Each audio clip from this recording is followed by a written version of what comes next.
Dialysis পেশেন্টদের যে জিনিসটা ছাড়া তাদের লাইফে মানে ডায়ালিসিস করা ভীষণভাবে সমস্যা আনতে পারে, সেটা হলো একটা এভি ফিস্চুলা করিয়ে নেওয়া।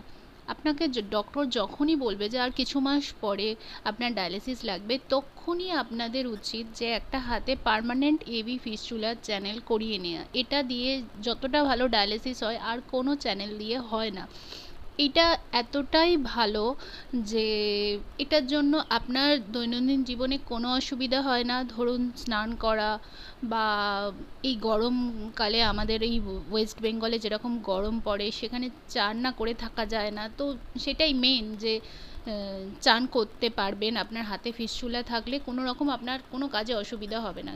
সেই সঙ্গে যদি কারোর হাতে ফিস্চুলা, মানে ডক্টর যখন বলে, বেশিরভাগ পেশেন্ট কিন্তু করতে চায় না হাতে ফিস্চুলাটা, ভাবে এখন তো লাগছে না, ঠিক আছে পরে করে নেব। কিন্তু হুট করে যে কখন ক্রিয়েটিনটা বেড়ে গিয়ে ডায়ালিসিস করার সময় চলে আসে, সেটা কিন্তু সেই পেশেন্ট বা ডক্টর কেউই মানে সেইভাবে বুঝতে পারে না।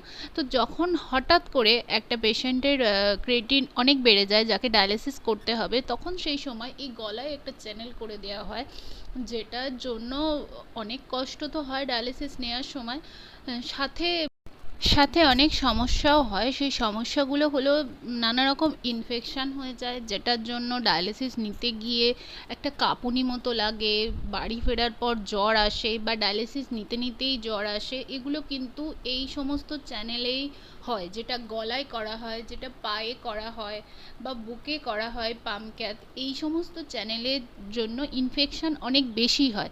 আর তাতে পেশেন্ট কষ্টও অনেক বেশি পায়। সেই জায়গায় ডক্টর যেই মুহূর্তে বলে যে ডায়ালিসিস লাগবে, সেই মুহূর্তে যদি হাতের ফিস্চুলাটা করে নেওয়া যায়, তাহলে সেটা ডায়ালিসিস পেশেন্টকে অনেকটাই মানে রিলিফ দেয়। তার জন্য হচ্ছে কি, ডায়ালিসিস পেশেন্ট যখন এভি ফিস্চুলা বানায়, সাথে সাথে তো সেটা দিয়ে ডায়ালিসিস করা যায় না।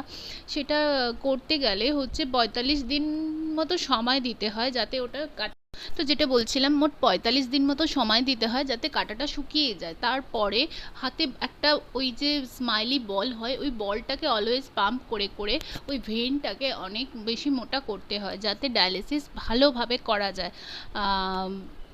আমার তো অনেক দিন আগে থেকেই এই ফিস্চুলা বানানো ছিল, কিন্তু যেহেতু আমি বল পাম্প করিনি, তাই ফিস্চুলার ফ্লো খুব একটা ভালো ছিল না। তো আপনাদের বলবো, যারা আপনারা ফিস্চুলা বানিয়েছেন, এখনও ডায়ালিসিস শুরু হয়নি, তারা কিন্তু অবশ্যই ভালো করে বল পাম্প করে করে আপনাদের ভেইনটাকে অনেক মোটা করে নেবেন।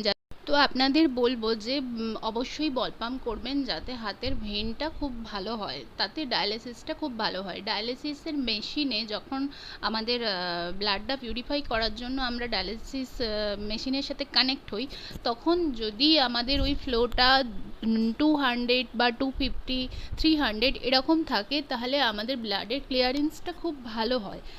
কিন্তু যদি কম থাকে, তখন কিন্তু ক্লিয়ারেন্স ভালো হয় না। তো সেটা যখন ভালো হচ্ছিল না, সেই সময় আমি নানা রকম সমস্যায় পড়েছিলাম।